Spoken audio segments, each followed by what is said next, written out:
This presentation will be given by Ms. Scarr, Antonia Scarr. Tony, we say. Tony studied at the University of Manchester on pollution and environmental control. And this was followed by a position on the National Marine Research Laboratory in Jamaica, but she stayed there hardly 1 year and came back to the UK to start to be an officer on first bathing water, but later on biodiversity. And after that, she was selected, I would say, awarded to be the project manager of the Restore project, and she will speak about the outputs of the Restore project, about the practical tools for river restoration, where the project was about. Tony, may I invite you to give your presentation? Hello. I am a project manager at Restore, as Bart kindly introduced me, and a little bit shorter than most of the other presenters, obviously. I am here to tell you about our Restore project. I did a little survey, or asked you to fill in a little survey before the conference. So I know most of you haven't actually been to a Restore event or an ECRR event before. So I thought it was useful to introduce what the Restore project actually is. We are funded through the EU Life funding stream for information and communication. And we're all obviously about the communication side of things. So we're here to share knowledge, promote best practice on river restoration. We have a number of different partners from around Europe. So we have, which are all here, and you'll see them running various different sessions and are about. We've got the RRC, so we've got Martin over there who's managing there. We've got Cherf, and Andrea is somewhere about here. Wetlands International, and again, I can't spot people now, Chris is at the back there. Suka, which is led by Yuka. DLG is present, and also we work closely with Romania, the NIHWN, and Elisabetta is also here for the next few days. What we've been producing is trying to focus on putting together all the information that is out there. We're not a project to create this information and to do the science. We're trying to pull and create a central repository for that information. So we've put it on a website, restorerivers.eu, and during all of our events during the project, we've been asking people, what information do you want to see? What would be useful for you? So very much our partners and the people we've been speaking to have shaped what we've put on this website. And again, over the next couple of days, we'll ask you, what would you like here? What would be useful for you to be able to get good access to?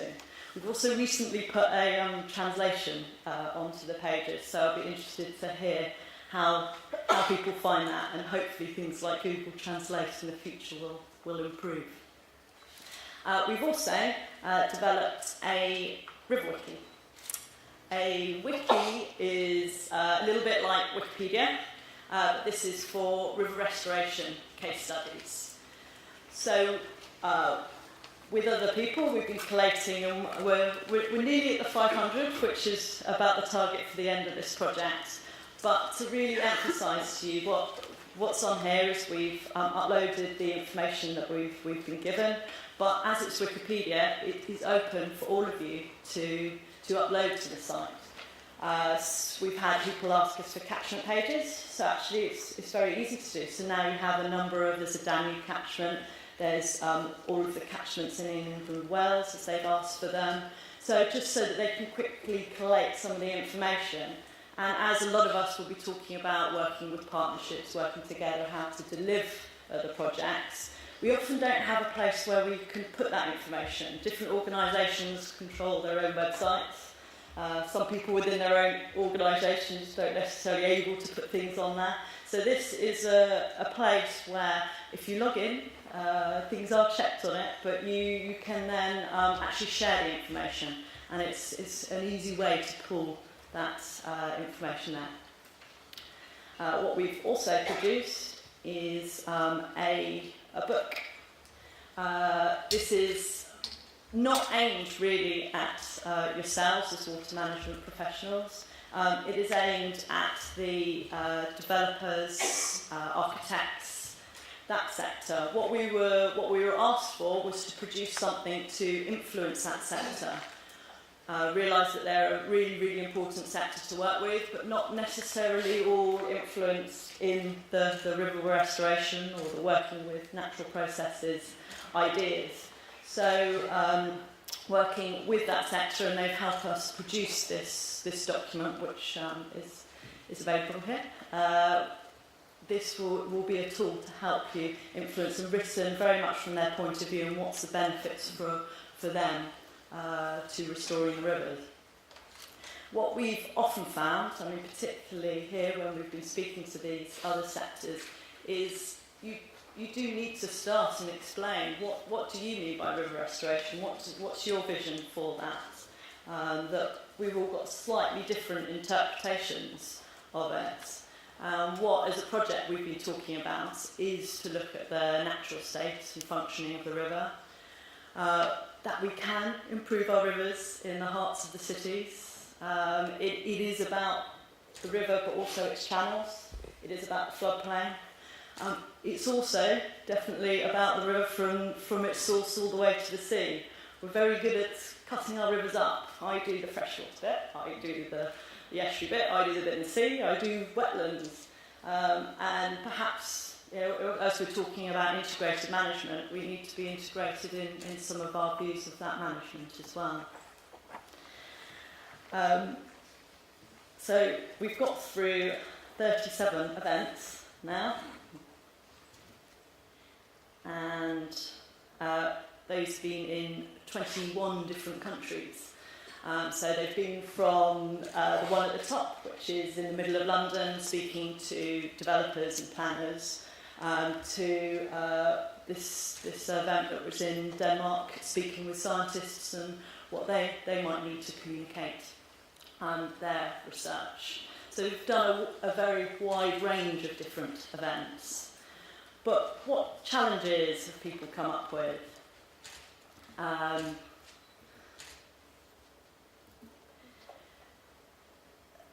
mean, not really that surprisingly, but something I was a little bit surprised by.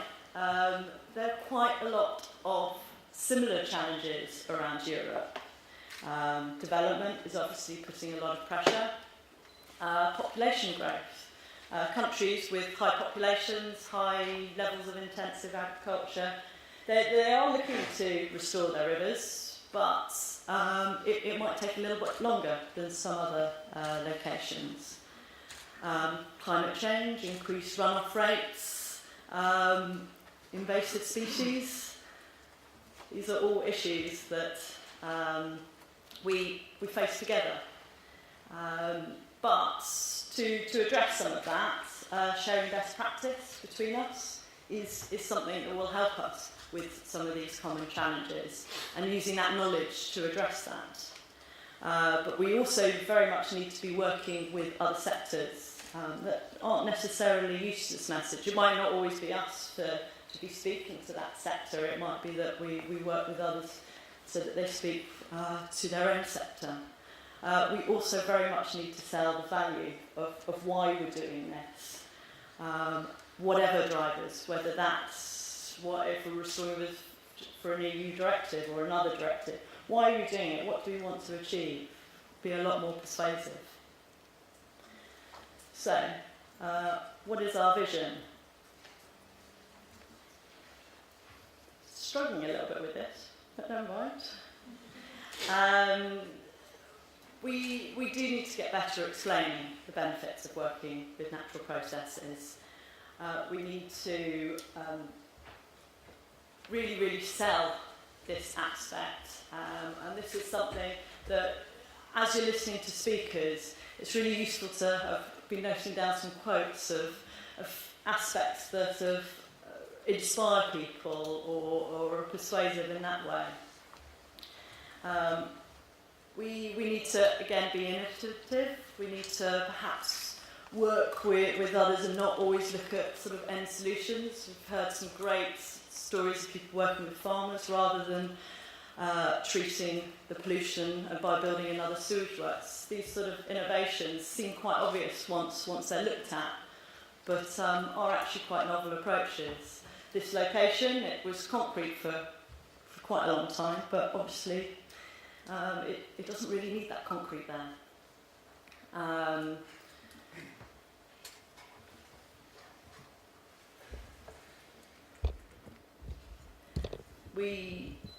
And as part of being innovative, by looking at the whole catchments, that will make that a little bit more possible.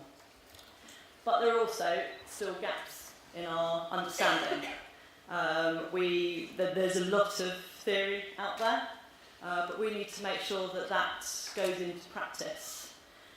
We need to use that to convince policymakers in other sectors, not just our own sector. This location, it's actually quite a small site, but we netted about 6,000 bass on one tide, which a student checked that was feeding on there. But this, in London, a small half-hectare site. So sometimes our understanding of how we create things can change just by using some of the theory and using some of that understanding and putting it into practice.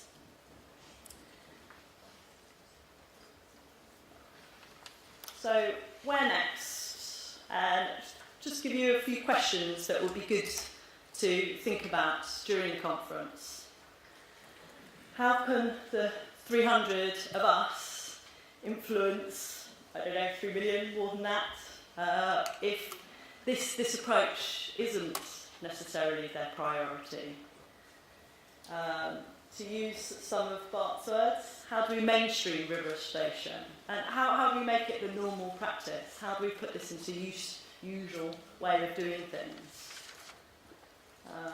Who else should you be linking with? Who else do we need to speak to? Who else do we need to work with? And over the next couple of days, we need to have a look at this and discuss this during the sessions. And you will notice a number of the Restore partners that I mentioned at the start running some of those sessions. So during that, I'll look to clarify some of those questions, see if we can move forward on that. And so perhaps say that we're starting off with some discussion on policy session. And so how does restoration have the potential to tackle these challenges? So this session will look at the key ways to challenge policy. Are our actual policies working? That's something that we need to have a look at. What are the gaps and challenges in valuing river restoration? And then perhaps a lot of discussion potentially in this session. How do you define environmental flows to balance river ecosystems? How do you get other services from the river? And this location was a site visit on one of the Restore events, visiting in Switzerland. And as part of that, the Swiss have identified that it isn't just about fish movement, that actually there's a loss of habitat with some of these barriers, and that those other aspects they also need to address. So things like that we need to have a think about. What are the solutions and the different solutions that are there? Have a look at innovative approaches to landscapes, how that might help different sectors, what techniques for river restoration, a lot of practical look at what there is there, and how that might enhance biodiversity, or is it just maintaining biodiversity? We also have a workshop looking at the tools that I mentioned earlier. So we do really want your input back on our website and our River Wiki to find out a bit more about what you want. So from us, our key findings within the project have, in some cases it might be sort of a long process to do river restoration. It's not necessarily always expensive, and I think that's sometimes a myth that can put people off. In certain aspects we've actually found it's not always on that side, it's sometimes about different approaches to management.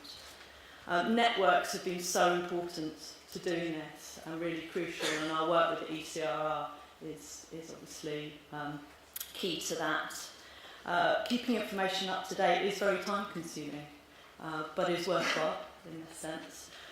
Working together is not a luxury, we do need to share. And coming from the UK, I do need to remind people at home that even we're a little island, we do need to be working with the rest of Europe and sharing our knowledge. But what I would say, and it's been a really, really inspiring project, is that there's some amazing work out there, and it is really inspiring to see what people have done and what people have achieved. I've also got a quick question before I finish. Could you put your hands up if you're willing to share the information that you have on river restoration? That's good, but wait a second. Could you keep your hands up if you're willing to put that information on our River Wiki or send it through our website? And we've got videos around the room. But thank you very much.